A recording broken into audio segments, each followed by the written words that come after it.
to just chew it all over you. Okay. And, oh, Yeah. Greetings, everybody. Greetings. Greetings. We are here at the administration building for the Fayette County School Corporation School Board of School Trustees meeting. It's Tuesday, April 14th, 6:30 p.m. I want to call the meeting to order, so shall we stand to do the pledge? I pledge allegiance to the flag of the United States of America and to the republic for which it stands, one nation, under God, indivisible, with liberty and justice for all. Well, as I start this meeting, I just want to say on my drive here, I almost got a little bit, sounds weird, nostalgic to drive by the high school and feel like, wow, it's probably not been that long, but it feels like forever since our kids have been in school. Mm-hmm. It does. It's nice actually to be at this meeting, to feel like we can at least have some business and feel like we're doing something for our kids and our families, so. Okay, I'd like to begin by asking for a motion to approve the agenda as submitted and amended. Madam President, I'll make that. Thank you, Chris. Do I hear a second? Thank you, Dennis. Any discussion? All those in favor signify by raising your hand. Opposed, same sign. Motion carries. I'm sure we don't have patron comments on agenda items. We did not receive any. Okay. I guess they could have emailed them. They had that capacity. Okay. Now we'll go on to the consent agenda, which includes the approval of minutes from the regular business meeting of 3/10/2020 and the emergency special meeting of 3/16/2020, the personnel report, retirements, resignations, leaves of absences, etc. The approval of the March 2020 claims number 56070 to 56335, and donations, a donation of $2,500 from the Fayette County Foundation to Whitewater Adult Education to supplement the cost of the orientation coordinator. A donation of $5,050 from the Dana Riemann CHS Academic Endowment to be used by teachers for equipment, supplies, and materials. And lastly, a donation of $1,500 from the Fayette County Foundation to the CMS Garden Club to be used for a small greenhouse and above-ground plots. And again, just an overwhelming number of donations, which I'm guessing came in a little earlier. Yes. Yeah. So, seeing the consent agenda, I'd ask for a motion to approve. I'll make that motion. Thank you, Lori. Do I hear a second? Second. Thank you, Andy. Any discussion? All those in favor signify by raising your hand. Opposed, same sign. Motion carries. We'll now move on to the action item, personnel report. Mr. Hensley in the hallway. Good evening, everyone. Just a few recommendations here for the personnel report. So the first one is Alyssa Gerber, Special Education Assistant at Eastview. The second one there is Destiny Merritt, also a Special Education Assistant, kind of split between Eastview and Carnersville Middle School.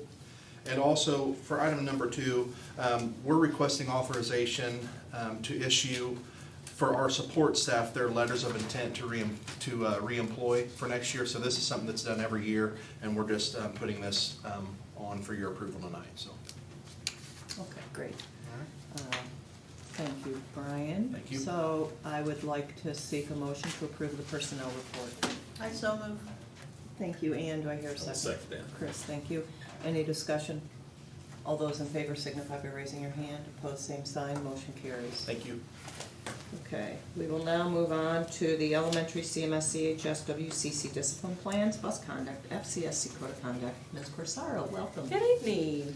Okay, last month I presented to you the discipline plans for all of the schools and gave you an opportunity to read over those and have had them looked over by the school attorney, and she's good with them. So at this meeting I'm asking for your approval of all of the school's discipline plans. Okay, I'd like to seek a motion to. I'll make that motion. Okay, didn't get the words out of my mouth, but thank you, Mark. Do I hear a second? Thank you, Dennis. Everybody wants to get out of here. Yes. Any discussion? All those in favor, I'm going to read it.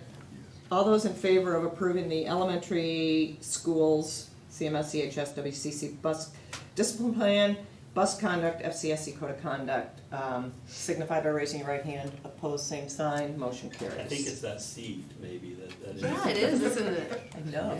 Yeah, so- Two of them, they're making. Okay, we'll move on to Ms. Corsaro for the Head Start grant COLA and quality improvement funding for 2020, 2021. Thank you. I'm presenting this for Mrs. McCollum. And under the Further Consolidated Appropriations Act of 2020, additional funding is available for the cost of living adjustment as well as quality improvement. So they are applying for funding in the amount of $23,274 for the cost of living adjustment and $55,000 for the quality improvement. What they would like to use these funds for is additional training services for the trauma informed care. Also to help support staffing, as you know, we're moving to a couple of our classes to full day. And then we need, in our assessment that we did through the community and our staff, we found that we needed to update some technology in Head Start. So they're going to utilize those funds for updating technology as well. So I just need your approval to apply for these funds in the amount of $78,274. Okay. So I would like to seek a motion to approve the Head Start grant, COLA, and quality improvement funding for 2020, 2021. I'll make that motion. Thank you, Lori. Do I hear a second? I'll second. Okay, I'll take Mark's. Any discussion? All those in favor signify by raising your hand. Opposed, same sign. Motion carries. Thank you.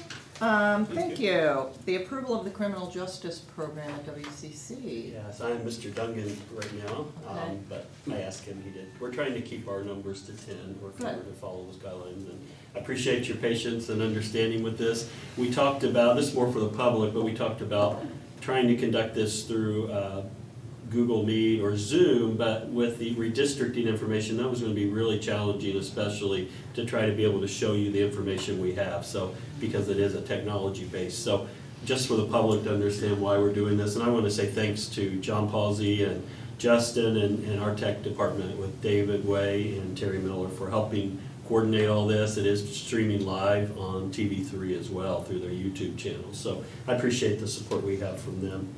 Last month, Mr. Dungan presented the proposal related to adding the criminal justice instructor program at the Whitewater Career Center. And before things all shut down with our buildings, we had over 50 applicants. Wow. And I believe less than 5 were ones who were interested in other programs too. So these are kids who would normally not have probably attended the Career Center. Awesome. So this will more than likely result in a significant enrollment jump for the program next year as well. Mm-hmm. So we have a lot of excitement with this, and this is something that I talked with Steve about a couple, 3 years ago as we were talking about ways to grow the program and meet the needs of our community and this part of the state. So I'm excited to offer this to the board for approval. We're going to work through Vincennes University, and they will assist with funding, equipment, and training resources.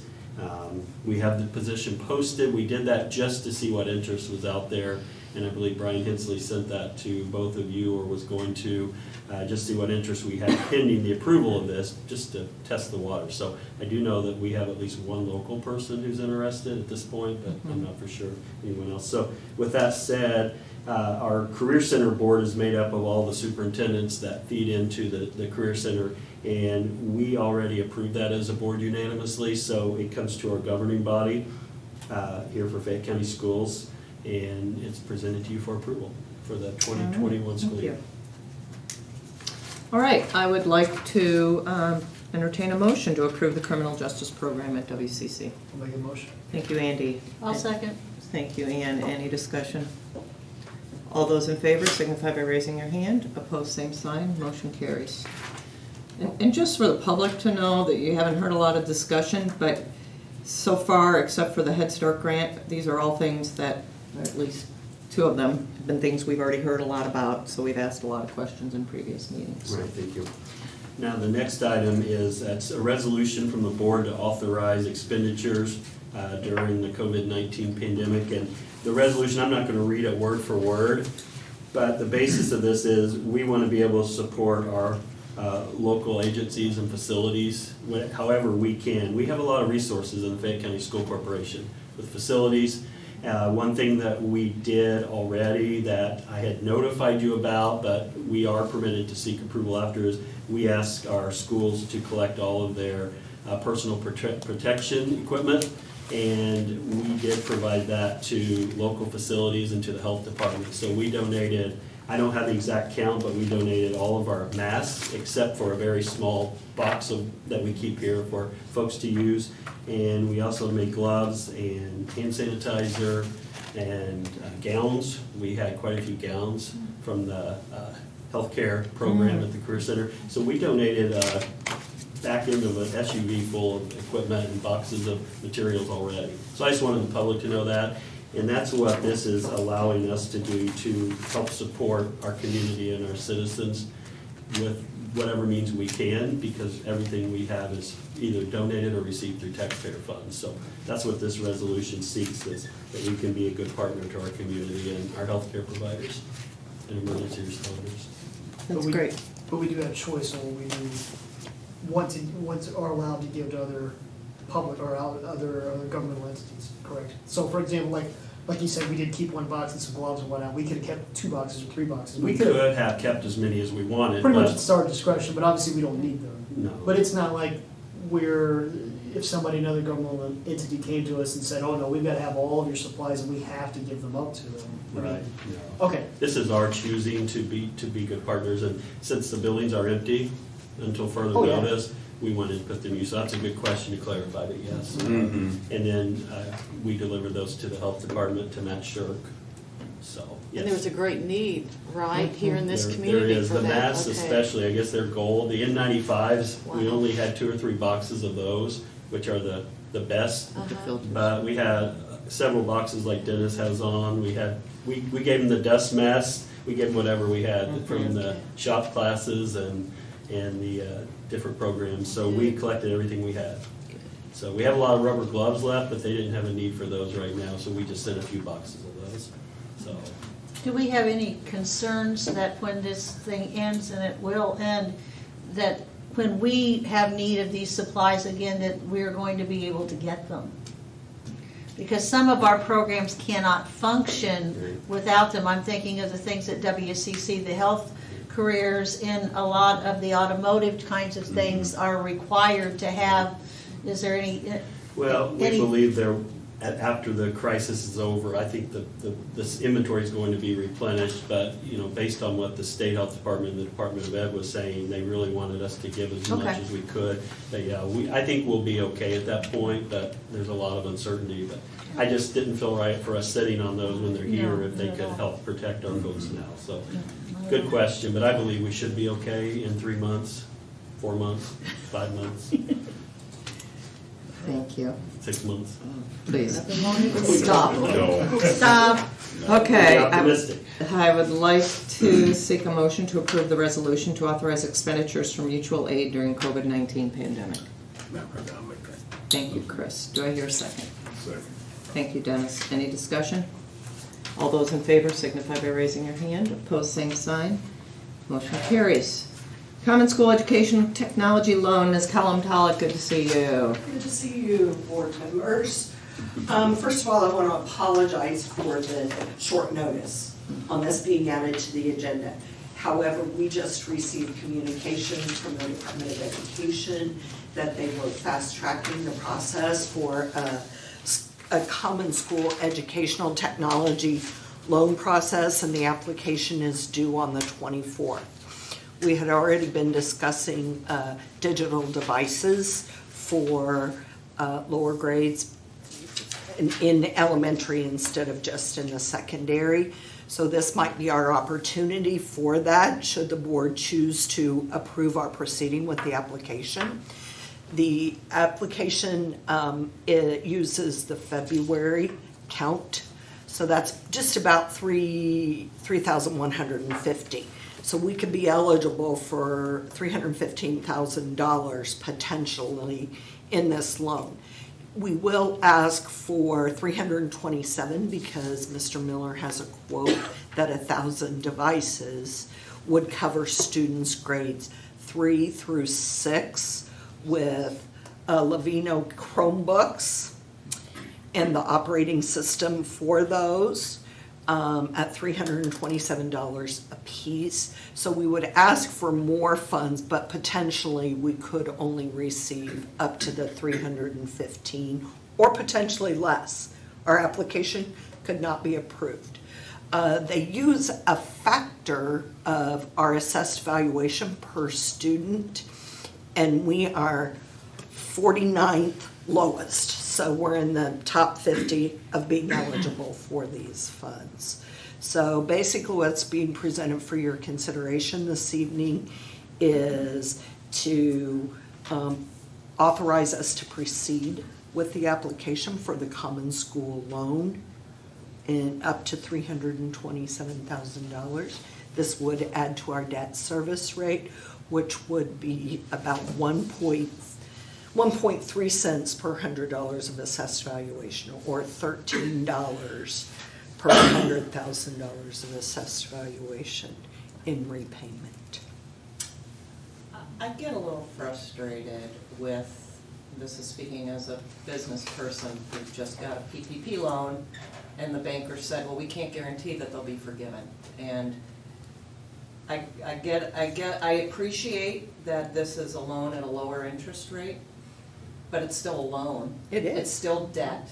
It is. And so it's not really, I see that as not really our state government taking care of us in a way that would be more helpful. I realize that there are a lot of corporations that have a one-to-one computers and they bought them, and so it probably wouldn't be fair if we got this opportunity and didn't have to pay something, but was there ever any discussion about some of this being forgiven or a reduction? No, it's just a straight out loan. It is, but some of the conversation we've had in cabinet is, you know, we need to have a sustainable system so that you don't get to the end of this and you do not have a way to replace the devices. So we have talked about, will this be able to be a component of the book rental? Whereby if you use some of the federal funds that are coming, the CARES funding that we should be receiving, you would never be able to charge book rental on that because those would be federal funds. And what then would happen is at the end of their life, 4 or 5 years from now, you need to replace those devices. And where are you going to have monies accumulated to do that? That has been a constant message since we went with the iPads at the high school. Previously, you know, those board members who were here saw my projections and they knew that we would have to make a loan to the high school again in the second generation for the purchase of those, which we did have to do, and the high school is paying us back every year from their textbook rental for that loan. And so the hope is by generation 3 of device purchases at the high school that they'll be self-sufficient and not have to have a loan from the corporation. So quite honestly, I believe we could, if we chose to, we could use those CARES dollars, which you do not have to repay. It's not a loan, but you're gonna hit a brick wall in 4 or 5 years. And I know I can never give that advice to the corporation to not have some sort of sustainability for this type of equipment. So does this make us a one-to-one? It would we've already purchased the Chromebooks for all the high school students, and we currently have iPads at the middle school, but we've already moved forward with replacing the iPads with Chromebooks for our middle school students. So we have enough iPads at the elementaries. We have carts of iPads and resources where teachers can use them. We have several in each classroom. We can take those plus the ones from middle school that are still usable, and we can roll those down to our K2 students. So this would take care of our 3rd through 6th, because our 6th graders also have devices as well. We were able to purchase those a year or 2 ago, I forget now. But they take home devices? These kids take them home? Well, for the At 6th grade, they use them at school, and I think they were able to get them sent home with the kids. So really, we have 1-to-1, 6 through 12 right Okay. now. Okay. So this would allow us to move K-5 into one-to-one, because I believe that all districts are gonna be needing to move into more of a permanent option for e-learning at this point. Although I That's- thought we also had a discussion that you were concerned that state legislature would pull away e-learning, maybe not after this. Not after this. That really tied our hands with what we had to do, because 50% of the districts in Indiana were not e-learning districts. We were Right. one of those. We still have issues around this with technology access. And, that's something we were talking about today in our cabinet meeting was, do we look at providing some sort of a hotspot type option for kids? I mean, those are all we have to find some way to support them. But the one thing with these devices, when you can bring them to a place where you can access it, you can download the materials for the kids. And that's the one element we're lacking for our elementary kids, is having that capability. to even Leslie, do I'll that. say that before I shared, Scott, that they were gonna take a harder look at e-learning and what's done. I think what will change, I could be wrong again, is the fidelity associated with the e-learning. That they will allow it, but they're going to be more involved and In when some you can some use it. clear expectations on what the e-learning looks like and what those models are. So, And I know and we making have to sure make all some- students are Right, served. and this is to do immediately, right? The only reason it's being brought to you now is because this opportunity to submit the application expires on the 24th. So we either do it or we don't. And then how soon would we hear and how soon would we? I have it imagine it'll available? go to the May board meeting of the Okay. Board of Education. So it wouldn't be used in this school year? Next school year. We're- No, but it does put us in a position. I mean, without this, we won't be able to purchase that and get it ready for next school year. There's just no way. Okay. So this would help take care of the funding piece. Because I know, especially you, this corporation is not typically reactionary and just reacts in a crisis and does something. And I know you're not a rash person at all. So, I would love for all our kids to have devices, that's not it at all. I'm just frustrated because we're in such a pickle and our kids are really, I've heard from a lot of teachers, they're just really worried about their kiddos. And this isn't gonna help us for this year. Now, this opportunity is greater. Already, Mr. Miller and I, we paid off our last Common School Technology loan in December. That was our last payment. They withhold from our distribution every month. It was paid off. We were already planning to come and ask the board. However, that formula takes your ADM, divides it in four and multiplies by $500. Anyhow, the point is, it's less money.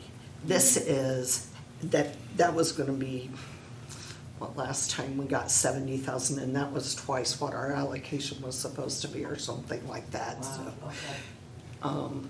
And maybe our allocation would be about 70,000 under that, I'm sorry. And we got about twice that because they gave us extra. But, so we were already planning to come, not for this much money. And then the formula that they're using for this changes it to allow for a greater opportunity for the schools. I don't know what the interest rate will be. I know it won't be any less than 1%, and I know it won't be any more than 4%. Who are we getting our loan through? Pardon me? Who are we getting the loan through? What The is- state of Indiana. Oh, the state, okay. It's called a common school loan. It's just like the one we're doing for the construction project at the high school, only that's a construction project versus a technology project. And so our monthly payments that come in our tuition support is reduced by 1/12 of the annual payment.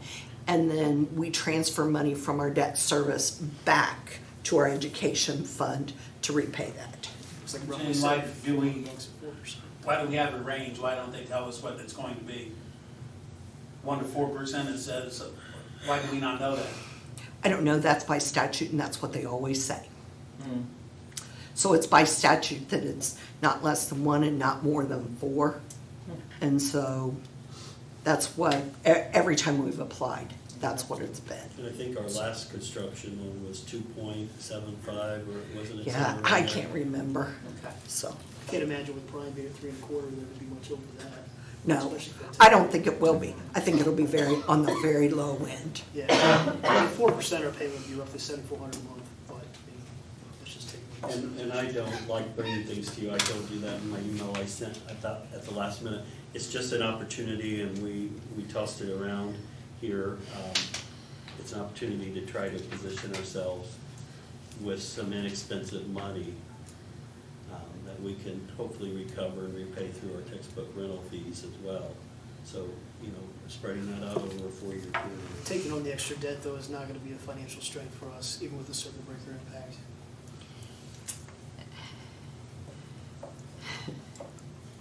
That is my concern. There's a lot of uncertainties right now. Sure. Right. We're replacing No crystal ball. $30,000 that's rolling off. Yeah, If we go with a 4-year, it will be, you know, that'll go to about $90,000. But just like with the high school construction project, I've not drawn down the last $2,500 that we can draw down because I'm trying to play with our repayment date, if you will, to get it to where we have some debt rolling off, so we limit the impact of that.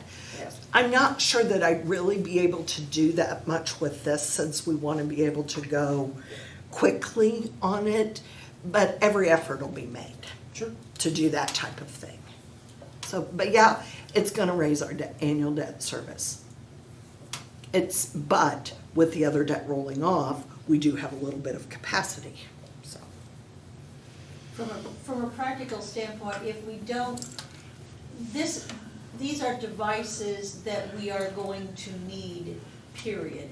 And from what I'm understanding, this is a method by which we can purchase these in a lump sum, and it's gonna cost us a little bit, but we're going to have to buy them at some point in time anyway. And this would be perhaps a better way for us to do that. Only if you're gonna go 1-to-1. I mean, if you choose to not go to 1-to-1, then you would not ever be purchasing these devices, so. But we're between the rock and the hard place is going 1-to-1 with what's going on right now. Yeah, I do think some schools were moving away from 1-to-1 previously, from this, you know, or that's what some of the articles that you read are, that they were moving away. I would imagine that their focus is not to move away from that now. So would the devices be used on a daily period in class, or just specific when school's not in session? I mean, would they be using them We regularly? use both, yeah. Both? Our kids at the middle school and high school use their devices daily. But what about the elementary, though? I think there's a distinction from what I've learned, and I've talked to other districts. When you get down below 3rd grade, you know, that's where the iPads are a little more appropriate for the kids with how they're used. Those would be primarily in the classroom, but what a lot of districts do is they will send those devices home with kids. Like, no school was set up to be an e-learning district for this. And that's the one, when we had a meeting with Dr. McCormick, the Southern superintendents a few weeks ago, none of these districts prepared for more than a few days. So they, you know, we had 2 snow days. That's what e-learning was set up for. So really, no district was equipped to deal with a 2+ month shutdown. So it's been a learning curve for all of us. For us, we just did not have that in place because we had explored that and we've discussed e-learning and didn't feel it was the right fit for our community. I still have some concerns with that for the reasons that we've stated, with the connectivity for kids. And so, but the information we're getting from the state and from the DOE is how do we work through those problems to try to get the technology to the kids. Because this may happen, we may start the school year distance or remote learning. This may come back again. I mean, all the experts are saying this should come back again in the fall, and maybe even worse. So we have to position ourselves to be able to support our kids and our teachers to get the material and content, because I think Mark sent me an article last week, the impact of this closure, how many months of learning kids may lose. I think it was 6 months, wasn't it, Mark? 6 months. That's impactful, and when you have kids who live in poverty, it could be even more than that. So we've got a lot of catching up to do with our kids when they do come back in, because some of our kids may not be getting that support they need. Others are getting tremendous support, we know that. So. I think sometimes we forget a lot of our students are listening learners. They are. I know. It's true. And that leaves them out. Well, in children with any kind of learning disability, The parents are struggling right now to work with that. parents are struggling with the math curriculum beyond belief. Right. Especially even the parents that are very involved with their children are struggling. Oh, I know, but there's no defining line. So, Anyway. is it, when Janie brought this to us to discuss, we'd already been talking about purchasing more devices one-to-one. That had been on the radar. This just sort of pushes it because they put such a short window on it. We have to have this done in 10 days from today, which I think is puts us in a bind. So, this is something, if you need more time, or if you want us to do more research, we can always reconvene a special meeting to discuss it further. I want to leave that option out there too, because it is, it's over $300,000. That's a lot of money. Are we in good financial shape now? Yes. But the state's taking a big hit right now with revenue, and we don't know what that's going to look like, but I think we're all going to feel that, every governmental agency group, and it could be significant. But we have an opportunity here with a low interest rate to try to position ourselves to be ready for remote learning in a better way. I think our teachers have done a tremendous job with working under and our principals with getting materials. We've done a lot of home deliveries. We're going to continue to deliver materials so they'll keep those kids who need it. And I say they've done a great job, but it's difficult. Our parents are struggling, and I understand that. This is hard for everyone, and our kids are struggling through this. We all worry so much about what our kids are going through right now, and the isolation. School's their safe place and their place where their friends are. So. I do think another good component of this timing is the CARES dollars could be used to buy the devices for the teachers. Where in the past, like when we replaced the middle school devices, textbook rental can be used for the device for the students. But we then have to hit our taxing funds or our education fund or our operations fund for the devices to support the teachers, where if we proceed with this, we would be using those CARE dollars that are coming to put devices in the hands of the staff. So, I know this is off this topic, but do we know how much corporations are getting through the CARES dollars? a lot. Okay. Have they designated a time frame when you will receive? Is it? We have to apply, they've got to get some information, but, they've released a lot of handcuffs on the federal grants. Normally, you have to have Title I, for example, you have to have 85% spent in year one, and then you can do a carryover to year two of 15%. Well, they've extended the Title I deadline. It's now till 2021 instead of 2020, and in addition to that, the carryover limit has been removed. So they're working their way through all of the grants to make modifications to those also. So all of that's being bundled together. There are some requirements, like continuing to pay your staff, which we've already done. Yeah. Continuing to pay contractors, those types of things to keep people, the money going to them. They're not gonna give us money if we're not gonna pay commitments, so. Okay. I just wondered about that. Last question, JD. Obviously, we mentioned eligibility for roughly 315,000, go to 327,000. I guess 2 questions. One, what are the chances of not getting the 327? And then 2, if we don't Pretty get the good. 320. Oh, pretty I good think at they'll, not I getting think, it? yeah, I think they'll limit us to the 315. Oh. So we'll have to come up with the extra 12. Yeah, But but we're okay with that. we're okay with carryover from education and operation funds. Terry and I'll unwrap that. If that's all we have to find to get devices to all of our 3rd through 6th graders, we'll make that happen. Okay.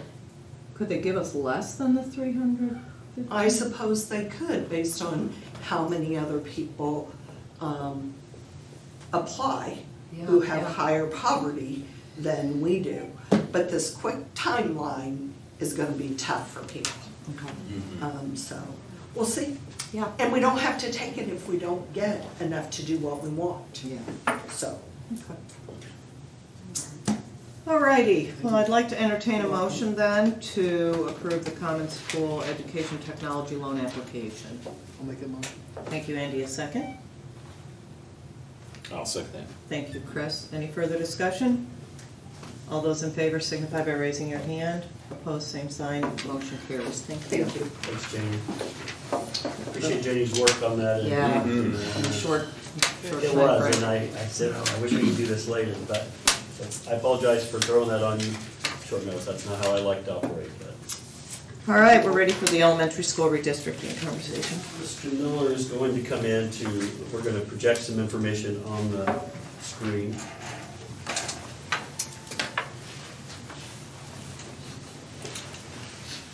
Do you know where Terry is? I saw him up there behind you just a minute ago. Okay. I'm like, oh, here, he's on the other side. Oh, here he is. He's over here.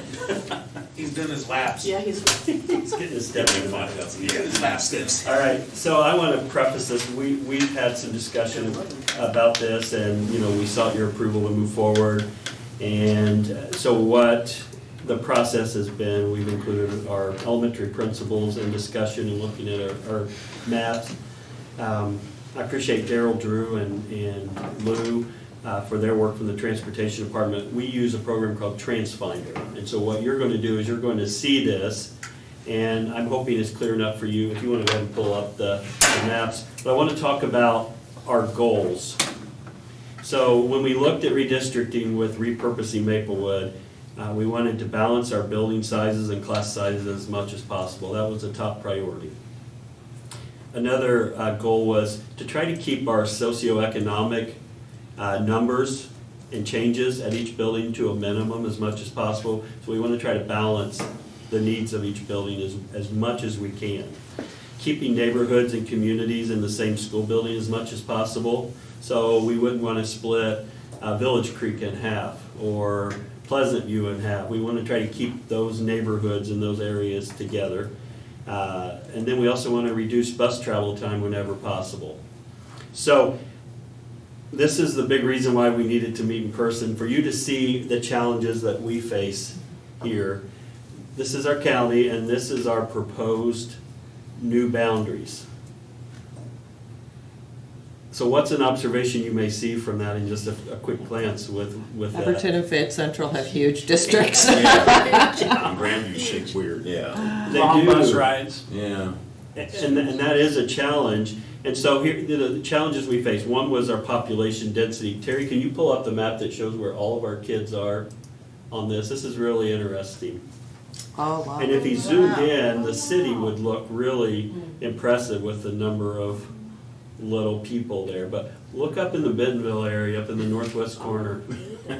Not much. Out in the sticks. Does each, no, I can't. I was gonna say, is each one of those people, does that actually represent a child, or is that a home, or is it a family, or That's an address. Oh, it's an address? What's an Okay. address? That is at Address least where they- one student.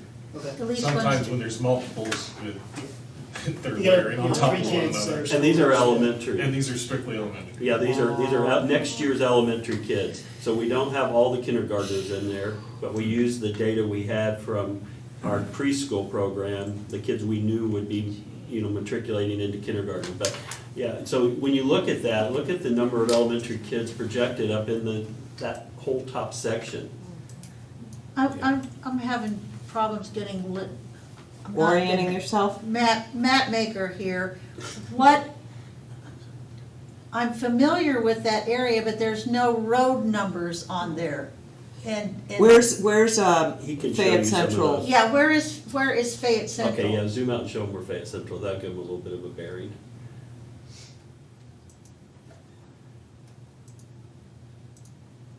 This is why Terry's here, by the way. Yeah. So he can manipulate through it. There's a school, you can see the Oh, flag and the Okay, guy's hand there. okay, thank you. There's That- Fayette Central, That helps. okay. And on the map, if he scrolls down low, you can see the different colored school maps for each of the buildings are pink. That's why you really need to be able to see this in person to see where our buildings were. and where the- Okay, so where's Orange and Columbia on that? Orange would be clear out there, Right there. yeah. Because there's 44. He can follow Okay. 44 out and give you an idea, but there are very few kids out there in elementary. Right there. Wow. So what do we have, 3, Terry? I think 3 homes with elementary kids in that area now. Wow. What is that? And when I was principal out there, there were a lot of kids that walked to school in the Orange area, and that was, how many years ago was that? 17, 18 years ago? Okay. And Columbia is where, And Columbia is, It- is it in here? yeah, you can follow that road on South down. there. Yeah. Very few kids. So look at our, Oh, my goodness. Yeah, these are our challenges. So the population density in the county. Too bad the Amish won't go to our school because, man, we got like 20 families with 10 kids in every family. Right. And we're watching our bus routes too, because we don't want kids on buses too long, so that Right. presents a challenge in filling our buses. You know, the northwest part up above Bentonville, you know, I think that bus runs about 15 kids for Lillian Russell, but it still takes over an hour to run that route. Yeah. is there any way, and I think we've talked about this before, that we have to send the big bus, and you were saying we couldn't really send the small bus up there because it didn't meet some sort of standards? Right, now Daryl and I, we've talked more, and Kim and Terry, we've all talked about that.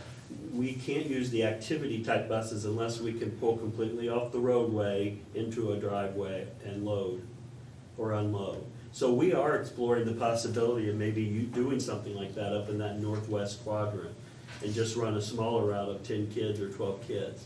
Because we're actually looking at options with that.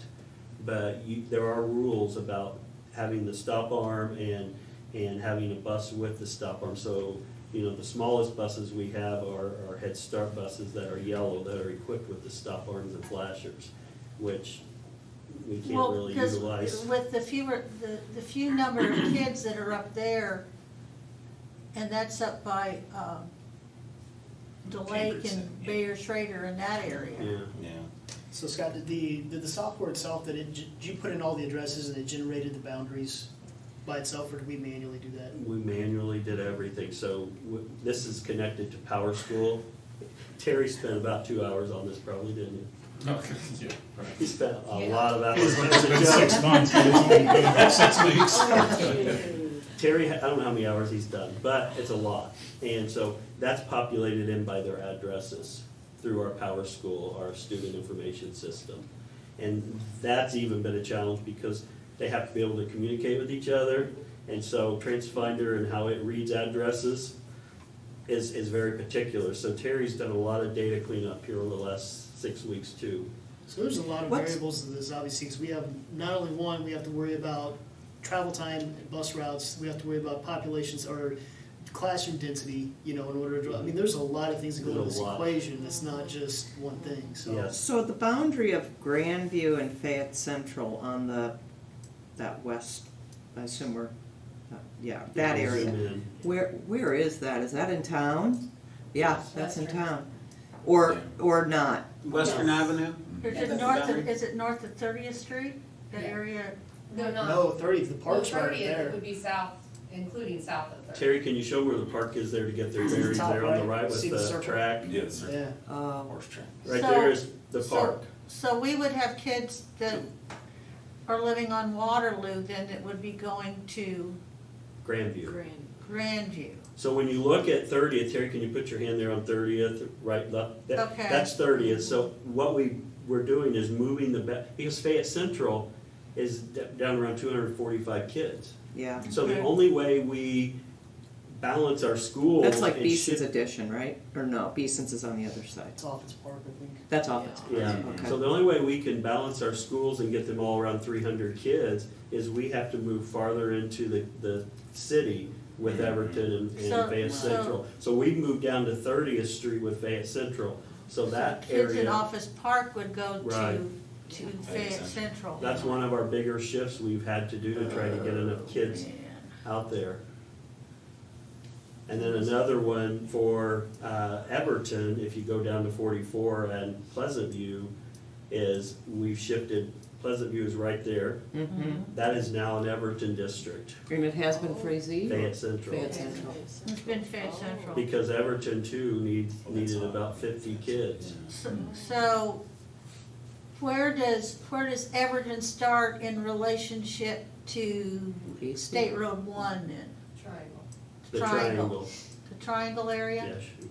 So the kids in the Triangle that are now going to Eastview would in fact, in the Yeah, Meadow they're Springs all area, Yeah. out by Keyfaber's office, then would go to Huge area. Everton as opposed to Eastview. So you know where the triangle wides off there by Yeah, the church? well, That's where that cutoff is. So Okay. I was just looking at that, because my dad's house, where I grew Right. up at, I went to Eastview, it was 2022 South State Road 1, Yeah, right there. yeah, you're I'm right, like the you're first right house on in the the cusp. Yeah. Yeah, well, my dad's house, yeah. Yeah. It's funny. Well, 'cause Kim it's- Carroll, who teaches at the middle school, she's right on the Y, she Uh-huh. lives right there. So the kids that live in Meadow Springs then would go to Everton. And Right. the kids in, Meadow Springs is off of 44. Yeah. Yeah. Middle no, Springs is- that's not what I'm thinking, not Meadow Springs. I know what you're talking about. Wellsview? Wellsview, yeah. Wellsview would go to Everton. Wellsview would go to And Everton. they currently are. They They are. currently go to, because they went to Everton when Alpina closed. Yeah, some of these, Scott, can you tell, some of these just reverted back to the districts prior to Okay. closing Alpine and Orange. So some of them are going back. Right. Okay, Oh, okay. okay. Because we started with the existing boundaries and then we kind of looked at enrollment and Terry, then zoom out. looked at how to shift it. So this gives you sort of a bearing in this initial work of where we're at, so it gives you an idea of what our boundaries look like. And then we have maps on the wall too that Terry had printed, the Career Center helped get those, just to give you a visual too. It's really hard unless you are able to manipulate and zoom and show you where everything is. Do you know how many families are affected from the move? I know you were one.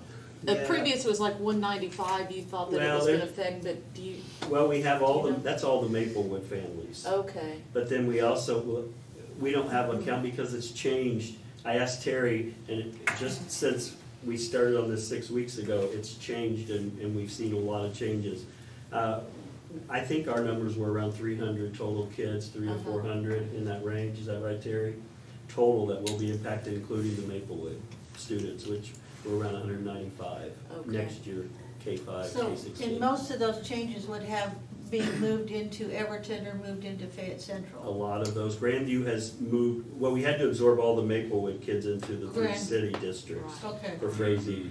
But, and he can show you, Kim, mine was when you were at Maplewood, we moved back to Eastview, that one area. Yeah, when I was at Along the- Maplewood, we always had, before we closed Orange and Alpina, the tracks were the cutoff. Cutoff. So if you were south of the tracks, you went to Eastview. When we closed Orange and Alpina, then the river became the boundary. So as soon as you crossed over the bridge there, you were in Maplewood's district. So that is now going back to Eastview. There's not a lot of Are there very many? residential You mean homes between there. the railroad tracks and south is now back to east? Right, To the it's back river. From the East. railroad tracks south? Right. Yeah, so on the fill there. Yeah, that can't be a lot of fulfill that kids. No, density. there's not. On the fill, hometown guy here, but on the fill and Yeah. then from the railroad tracks, is that what, 11th Street where the railroad yeah, the tracks are? 11, Yeah. yeah, it's By right the there where co-op. St. Gabe's, Yeah, there's not much back There's in. not There's many, not. well, you can see that, Yeah, Yeah, Amtrak. the number There's a of few kids. dots there that Eastview's picked back up. yeah. So they were very strategic in what we tried to do to balance our school sizes.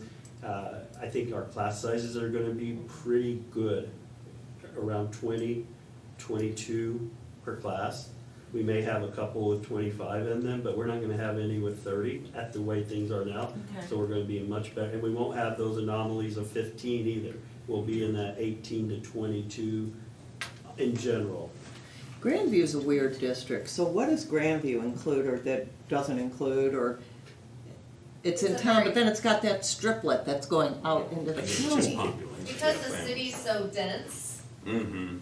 and you have to, we wanted to make sure that we could balance everything out, not only in class sizes, but socioeconomics.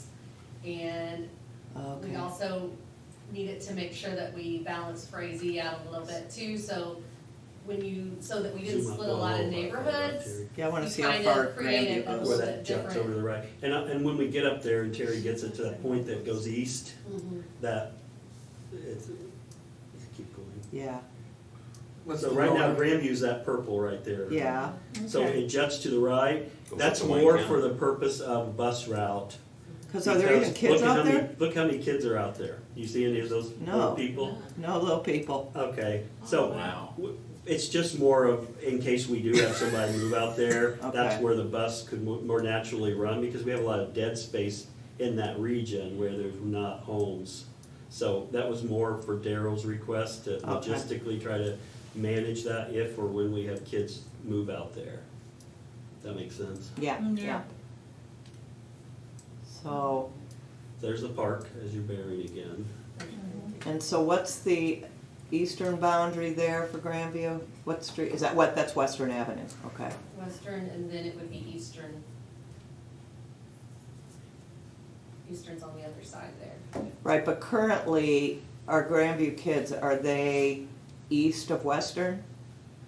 Do we have? 21st Street has currently the cutoff between Eastview and Maplewood. Okay. So that's down by like Dom's Dairy Mart. Yeah, yeah, yeah. Anybody Mhm. north of Dom's, No, Grandview and Grandview. Maplewood.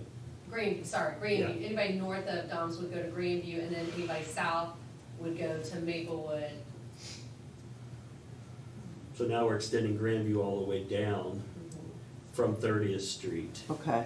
And then we are getting over where D&M is, in that area. It juts out because there are not very many kids over there. If you look at that section on the west side of Western, Edgewood.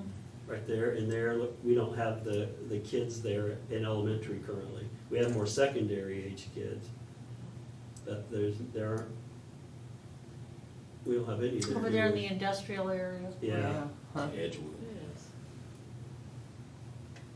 And some of this too, as you look at Village Creek and Hanson Meadows, a lot of the kids are aging out. So that's what we're seeing too, a lot of these established neighborhoods, even up around Shawnee, there aren't as many, there are new families moving in around the high school now, but a lot of these families, their kids have grown up and graduated, so. And That's parents what aren't we're moving. going to. They're not moving, right.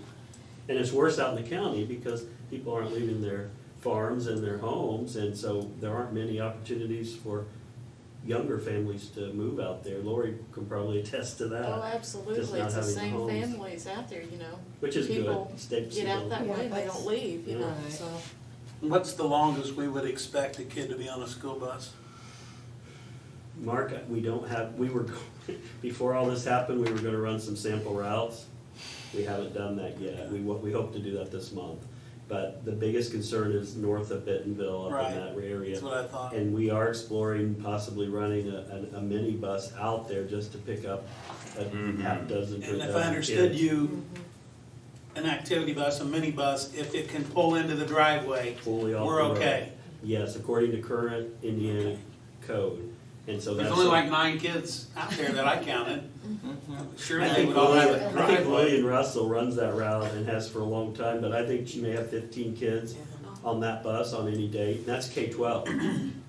Because we have shuttles that run from Fayette Central into town. And two of them might have Cambridge City addresses. And are these families that currently bus, or are these all families? These are all K-5, these are all next year's K-6 kids, right, Terry? Okay, I just So wonder not how all many of of them those will. people don't use bus transportation and drive their kids in? Yes, good A lot. point, yeah. I think A Daryl lot? said there are about Eastview 20, a lot. yeah, 20 to 25 kids, K-12, that will live in that cutout, that top part. Okay. And there may be 15 that ride the bus on an average day. So there are probably 10 kids that don't ride buses out there, that parents bring them. Well, they have older siblings that, Drive. Schaefer's live out that way. Yeah, And Evan, he doesn't ride the bus. Evan doesn't ride the bus, but he also drops off his two younger brothers at Fayette Central, or Jeremy does, yeah. So these are our challenges. Just being a countywide district, it is, and our population density is just so different when you move out. So for the public to understand and for the board is, we try to, build each route or each district to try to get each of our schools around 300 kids. That's a nice size elementary, plus it allows us to better balance class sizes when you get up around that 300. So this is where we're at this point. We are going to make these available. I'm going to send it to the newspaper for Bob to publish, and then we're going to have them on our website for patrons to look at. And then, in the next month, any questions you may have, we're going to continue to tweak things as needed. Hopefully we can run some routes and see what kind of times we're looking at, and that's a big factor. We do have the big front nose bus, it's like the Spartan Express. It holds the most kids, I think 92 kids, I think.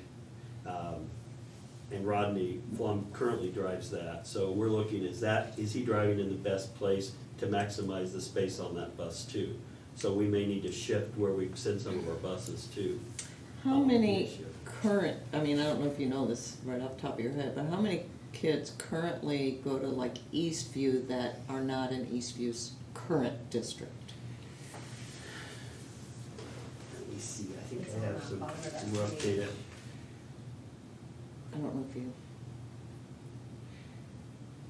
Out of county, we currently have 7 at Eastview projected for next year. out of county. Yeah, I'm just looking at these. I So have those out would of be county. teachers' kids or something? possibly? Sometimes it's just people who work here or want Oh, to send their true, kids yeah, here. work here. Yeah, we just got a request for next year for a student who's in Wayne County to come here out of county, so it varies. Okay, I just didn't know, and again, I think you said it'll again go by where there's space, if we can let those kids in. Yeah, our hope is to be able to accommodate as many parent requests as possible. Right. We're still gonna go through the same process through Kim Crisaro's office, where people can request transfers. Because we have a lot of families that have grandma living in Right. Fayette Central District, and the kids live in Frazee District. And for childcare needs, that we will approve as many as we can, but we're gonna cap class sizes. So Right. we first will accommodate the families in that district, but then we get into factors, well, if you work there as an educator, we've always given that approval too. So we tried to build that in when we balance our classes too, knowing which teachers will want their kids there. Okay, that's good to know. And staff members. So we'll follow the same procedures for requests, and hopefully we can accommodate most. But where we might get, we've been capping classes sometimes, but what's happened is we may have a family move into Eastview with a third grader, and we capped that class size at 27. Then that family that's living in Eastview District is now having to go to Frazee, and we're busing them for the rest of the year. We're hoping we can build a breathing room in there where we don't have to move families out of their district they're moving into as well. Because that's hard for the family when you do that one-year move, because your class sizes are so imbalanced. And then we're sitting at 15 out in one of the county schools in the same grade. And so this should fix it for a while, but it's not a long-term fix, unfortunately, if we continue to lose our numbers of students. We may be revisiting this again in 5 years, 7 years. How long's it been? It's been what? How many years? After Alquina and Orange, so that was 2011. Started the 2012 year, I believe, wasn't it? So it's been 8 years. And then it hadn't been done before that, I think since 2007. I don't remember. I don't remember. It was before that. I started at Bigwood in 2005, and we didn't do it. The only time we redistricted while I was an administrator was in 2011. I'm thinking it was in the late 90s when we redistricted before that.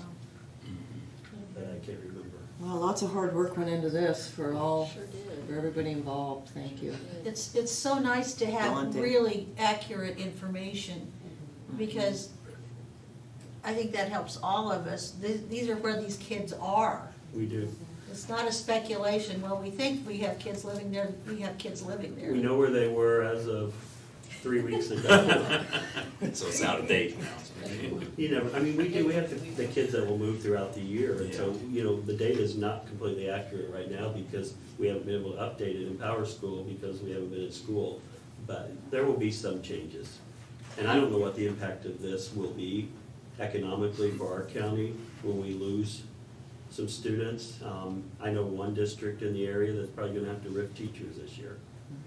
And, you know, we're not at that point where we wanna do that, or we should have to do that, but there's a lot of uncertainty right now with what's gonna happen with funding and things with the state with the basic support.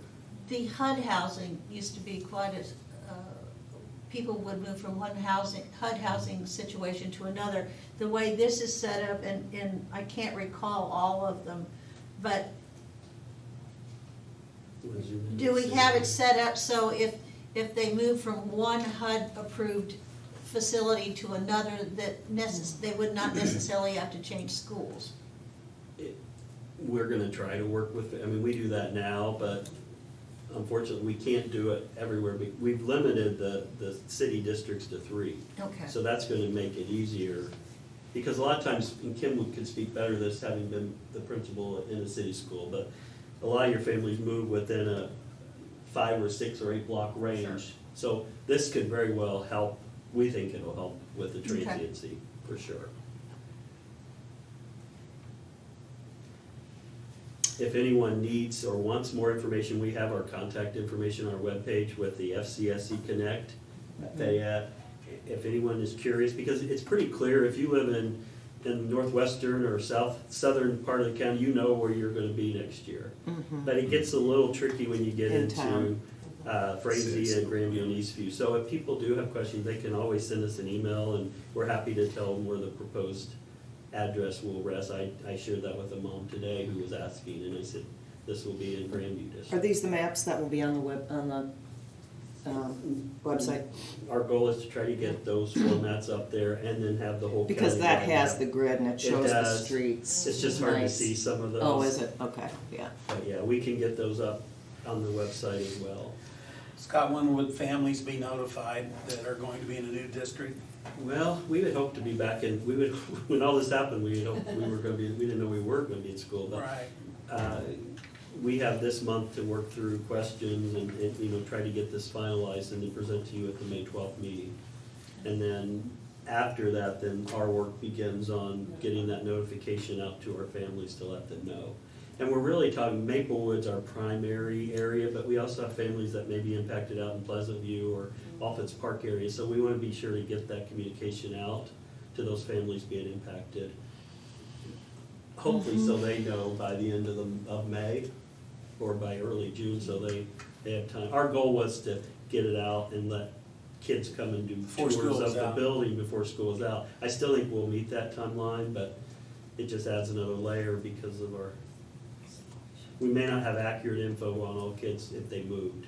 And we were having that problem, getting a hold of some kids, trying to get packets of materials to them, delivering them to their homes. Some of them weren't there anymore. So then that adds a whole nother layer of where are they, so we try to find them. So it's been a challenge, and our schools have done a great job trying to get connected to our parents. I know Kim was out yesterday delivering all over the county resources, so. Fun times. All right, well, thank you for all that information, and we'll look forward to approving this. Probably by tomorrow, hopefully, or Thursday, these maps. These should be up by this week, these will be up. I don't wanna put him on the spot and say tomorrow, cause I know he's got a lot going on, but knowing Terry, they'll be up. That's the way he operates. Thank you. Thank you. Okay, public comments. I'm assuming we didn't have any of those, are usually the ones that are here.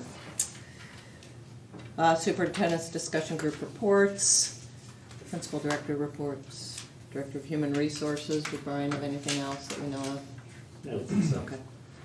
Director of finances, Janie's not standing in the wings waiting. Okay. No. Assistant superintendent. I just want to acknowledge that we started our first official week of remote learning. And I know Scott mentioned a little bit of this earlier, but I just want to commend our staff.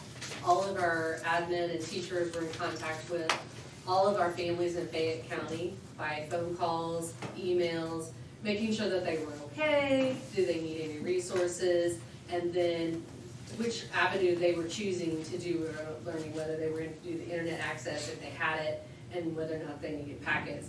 That took a tremendous amount of time, and so I just want to make sure our teachers are given the credit and administrators, because they are worried, they are concerned, and we did find some families that did need some resources, and our administrators were on it, and they were out there delivering things that they needed, so kudos to them, and I felt like they needed to be recognized for that.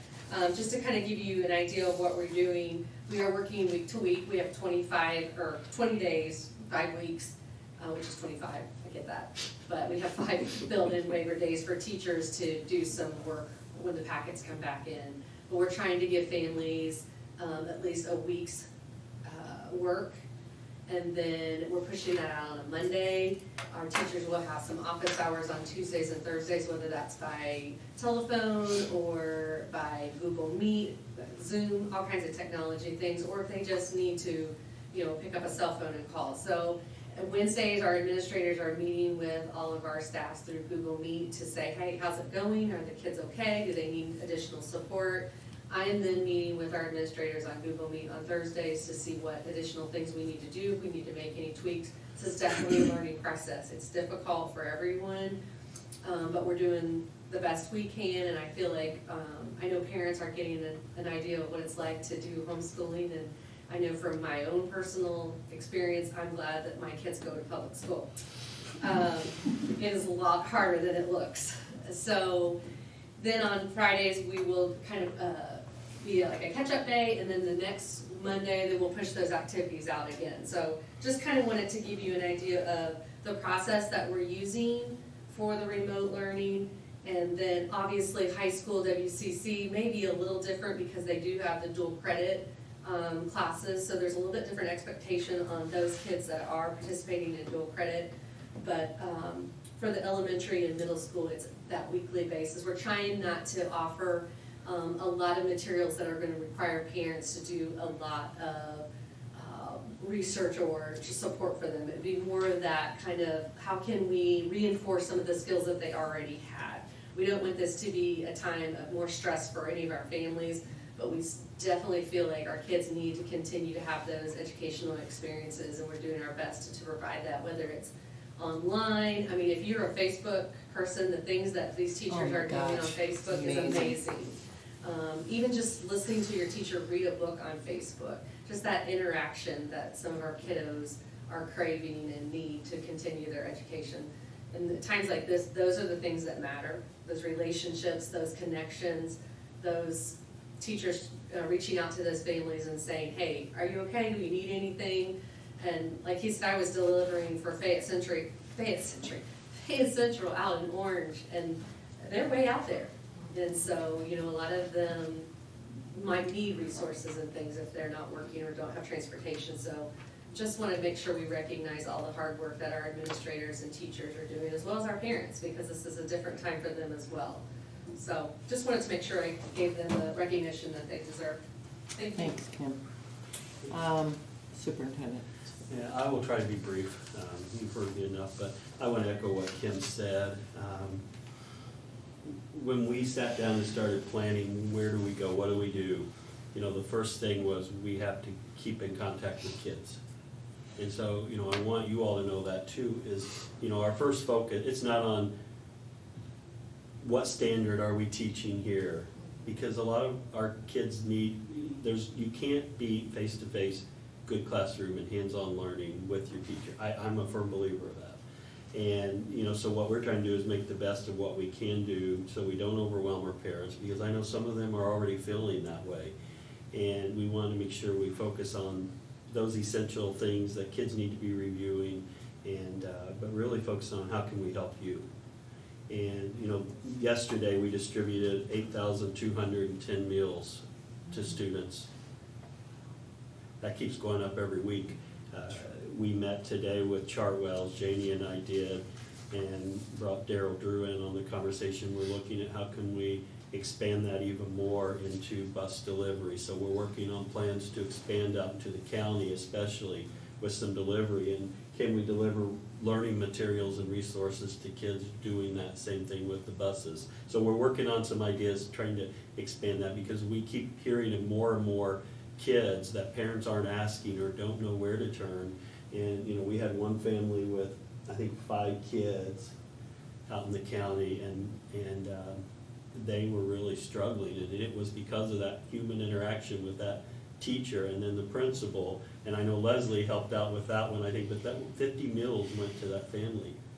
And yesterday, a parent was getting meals, because we'll deliver anytime. If we know of the need, we'll get them to them.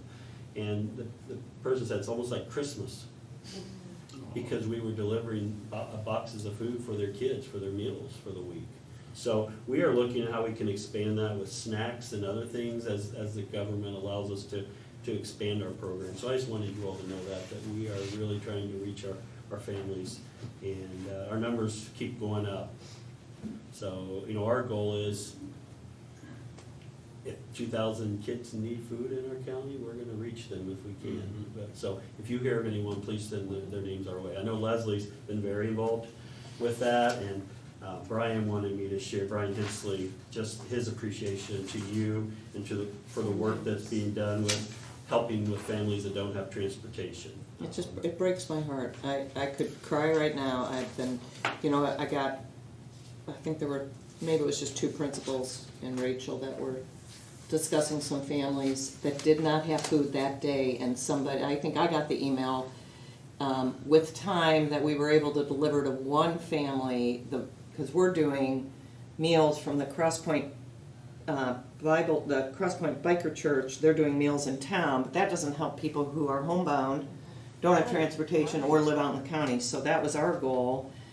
And we started out, I think the first week we asked for 20 meals, the second week we asked for 40 meals. We're up to 80 meals now, because they're letting us get 2 meals per person. And I think that number's going to rise, because we got a couple more names today. But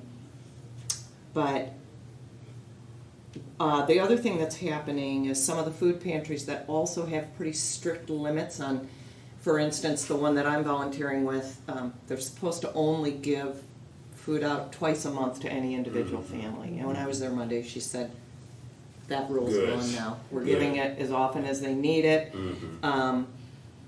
And between Gleaners coming for the school corporation, is that next Wednesday? That's on my list too. Oh. That's tomorrow, yeah. Okay, oh, that's tomorrow, okay, go ahead. So anyway, that's been good too, but there's, and the principals have been great in getting out to those families, unbelievable.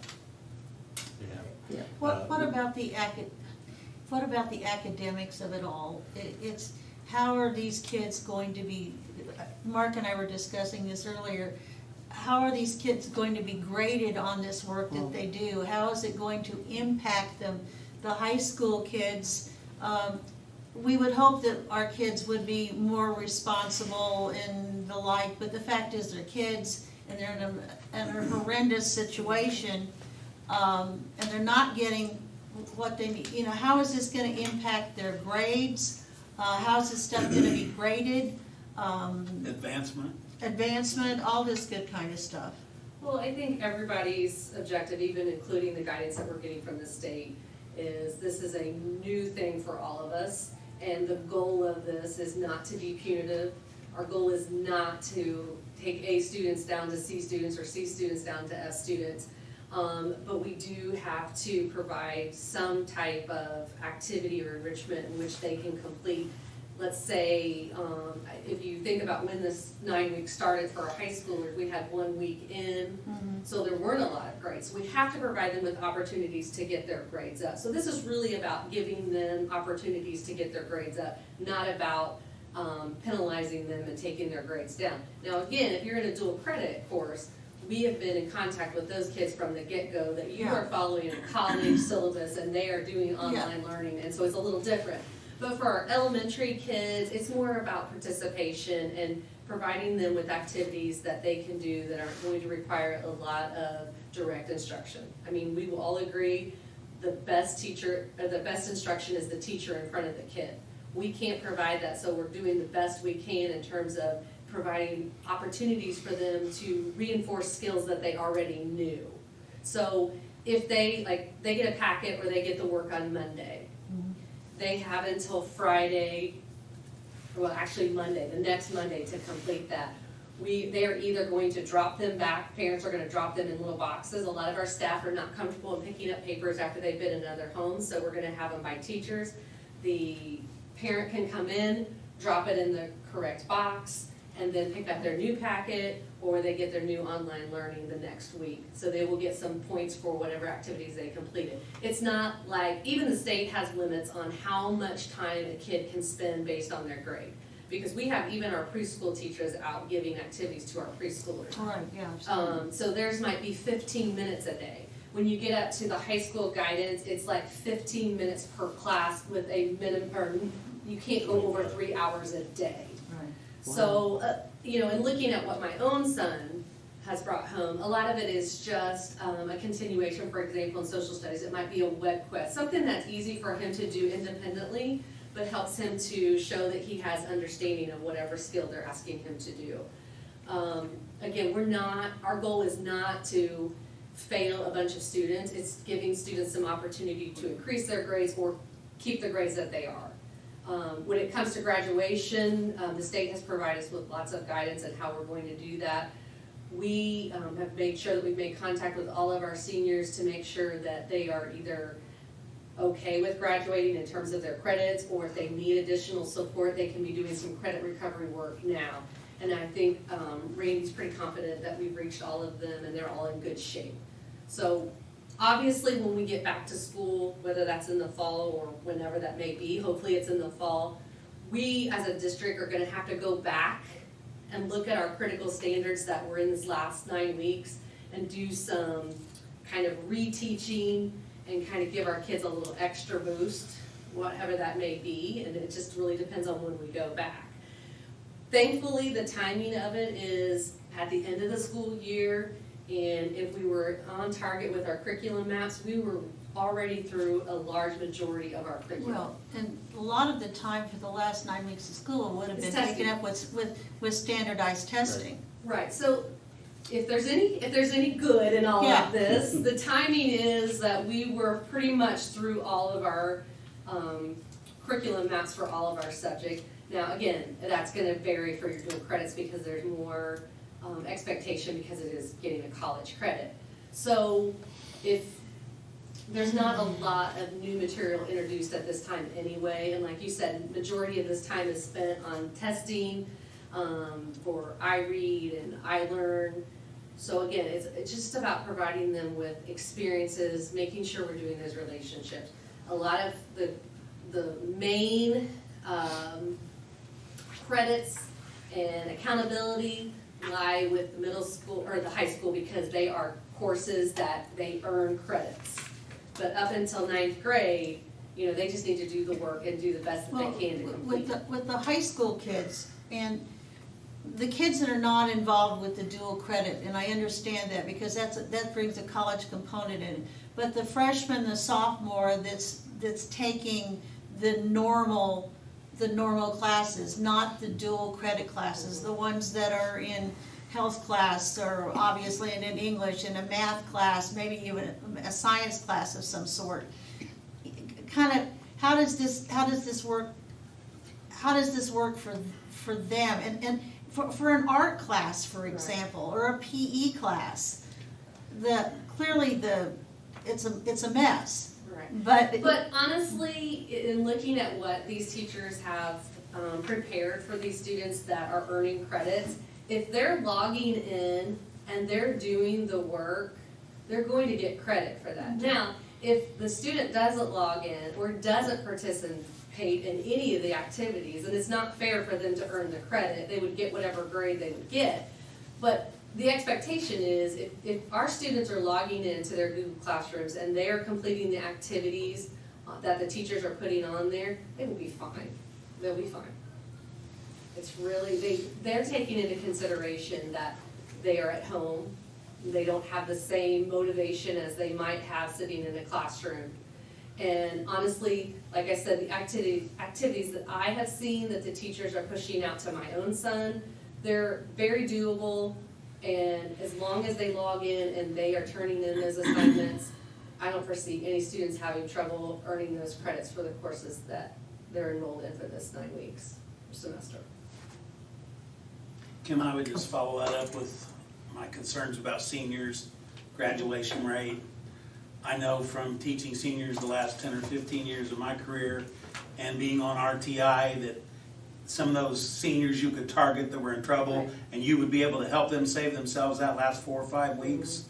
And now we don't have that last 4 or 5 Yeah, but I weeks. think we were out in front of that. And we were already targeting them early on.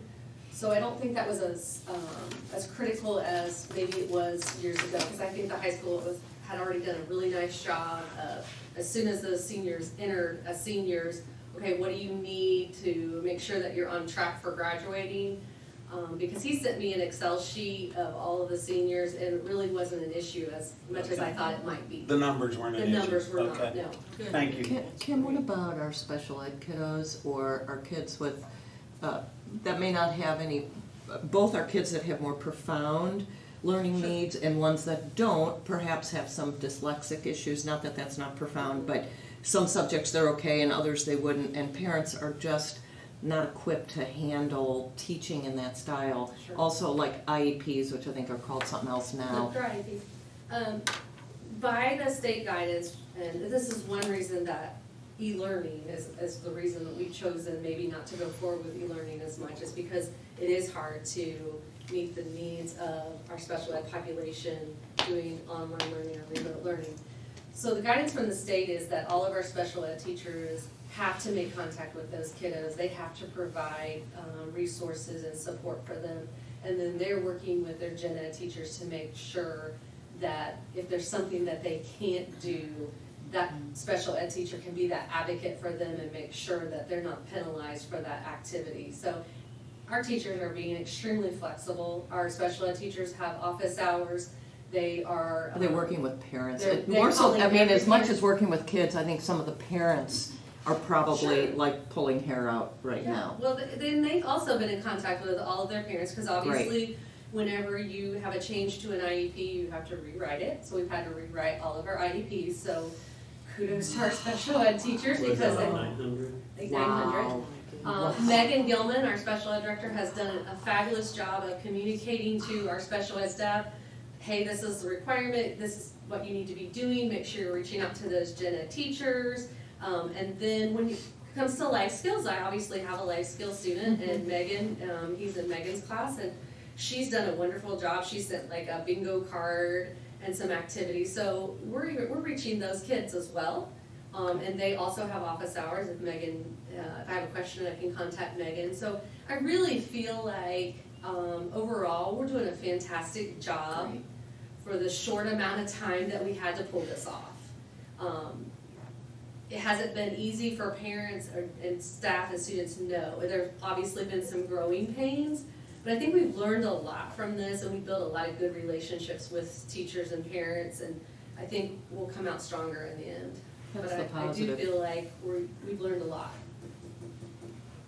Thank you for that. I know you have some more stuff. No, thanks, Kim. Yeah, She, thank you. Kim led this. I mean, we've done a lot of talking, but, you know, and I want you all to know too, and it's not about the punitive gotcha type stuff right now. That's not what this is about. Yes, our kids who are earning credits, they need to meet those requirements, but we want to be as, that's what the state has given us, those guidelines, to be as flexible as possible. Because we know not every child is, my daughter's, you know, taking college classes, and I was proofing one of her papers she was turning in for Tyler Zerby, and it was like, wow, she's a pretty good writer, you know? But I guess I'm a little more involved with my own senior daughter right now. So wanted to dovetail a couple things in, and for the public, but for you too. Two things that I get asked a lot: prom, graduation. That's just your wife and your daughter. My daughter has lots of friends, but So Randy and Judd and I are meeting Thursday afternoon. We're gonna talk through some options. There's lots of options. I had a gentleman from Florida contact me. He said, how can I help? He used to live here. I will tell you, every idea is on the table, but we are taking a wait and see. The newspaper's asked several times. We want to see what things look like May 1st. We don't want to be reactive yet, but we are putting plans together in the event that we cannot hold. I don't believe we will be able to hold the traditional Spartan Bowl graduation. I don't think that's going to happen for any school district in America this summer. If we have to move graduation later to accommodate, that's on the table. If we do some sort of a drive-in, I have a crazy idea. I don't want it out there yet, but where we could. I don't want to say all this, but I think we're looking at every kind of option on the table. John Palsy at TV3 said, whatever you need, we'll be there to help you with video, live streaming. So we're going to try. We've got a lot of different ideas. We're trying to put some plans into place. We have the football field. The football field, but it's all on what are the rules with social distancing and large gatherings. We don't know what that's going to look like in 2 months. Is it worth waiting until July if the guidelines have lessened? I'd probably talk to 25 seniors, and they would all say, we want to have a graduation if we can possibly have it. They also want to have a prom if they can possibly have it. It may be a prom in July or August before they go to college, but we want to try to honor that in some way. We just don't know until we see how things are going to develop. So I just wanted the public to know that too, and the board, that we aren't going to forget those things if we can possibly help it. We're going to do this the best we can and make it special for the kids. I told my daughter, and she had a friend over, social distancing, of course, 6 feet apart, but I said, you guys were born around 9/11. You came in under that, and then you're graduating. And that was just really interesting. I said, wow, they didn't remember 9/11, but just the fact that this is a resilient group of kids, and they're going to be okay. There are a lot of great kids in our senior class, but we are going to find a way to honor our kids. And we just don't know what that's going to look like yet, but we are working on ideas. And we're going to need flexibility from our parents and guardians and our kids, because it may be way out there with whatever's been done anywhere, but we're going to make it special. So I wanted to share that with the board too. It's very important that we do that. The water balloon fight, I've been asked about that. If you're familiar with CHS, don't know if we're going to pull off the water balloon fight, but Dennis said he would line up and let him throw water balloons at him. But those are the things that are important to kids. Well, and also, I'm on the park board too, and basically all the Parks Department things are canceled for the summer. And there's, is even the park pool going to be able to be opened? And that's a huge question right now. So this is a group of kids who've had so much taken away from them. And I think it's incumbent on the adults, when we can, to give them back some of those things that are just part of being a kid. And that's what we're going to try to do. I know that the athletic department's working on some senior banners that'll be displayed, I think, downtown with the mayors, going to get those hung for us, and, some other things that I know we're trying to do to support our seniors with couple surprises. But it's a challenging time. So, I heard one area county, their fair's already canceled for this summer. I think, is it Wayne County?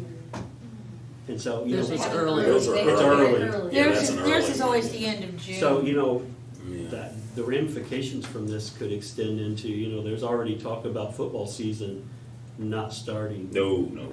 And things like that. So we don't know what's going to happen by August or September. We'll be a lot smarter in a month. College football. We'll be a lot smarter in 2 months. Right. We'll be a lot smarter in 3 months. And some people, some superintendents, and just no criticism, but they're being very reactive to these things right now. And I think we need to take that wait and see. We still have time. Mm-hmm. So, we'll look at this again in early May, see where we're at. I think that's the advantage of living in a smaller community, because we do have the ability to communicate with each other very, very quickly and make changes as we need them, not take knee-jerk reactions and be able to look down. So I think that it's very, very fortunate that, you know, we're not in a big city situation where you are forced into making very quick decisions. We have the opportunity not to do that, and I think that's very, very fortunate. And I think our people in general are more understanding too. I think there's always lessons you learn from these events, and I've seen a lot of good in people right now, a lot of kindness. And, you know, and that means something too. People are being more understanding and tolerant. I see just in helping each other out. I see some really good acts too from them. So that's all I had. I thank you all for coming in and being here, and I hope that this worked. And do we want to look at, I mean, we'll see what next month holds, but, you know, we can try this format again, or if things change, we may have to look at a different option, like video. Does anybody have anything for the good of the cause? It's kind of an odd question. I just want to extend our support to anybody in our community that is currently ill from the virus or has lost anybody from the virus. Of course, you know, if you lose anybody anyway, it's tragic. And just wanted to share that I've had some, and also thank you to all our healthcare workers in our community who are going above and beyond, and our nursing home staff and staffs, and it's just incredible. I do want to share, I've had a couple conversations with teachers, teary conversations on their side, that they don't get to be with their kids at the end of the year. That to me means so much. It wasn't even about how am I going to get them up academically, it's just, I don't have closure with my kids. And if there's anything that speaks louder about relationships, there's nothing else. And so again, there's that silver lining that we've got folks who have tremendous relationships with their kids, and they're missing them right now. So, anything else from anybody tonight? With that, you know what we're ready for, Chris? I'm boycotting. Someone else has to carry it all the time. I'll make that motion. Yeah, you're kind of in that spot. Thank you, Mark. Do I have a second? Second. Thanks, Dennis. All those in favor signify by raising your hand. Opposed, same sign. Meeting adjourned.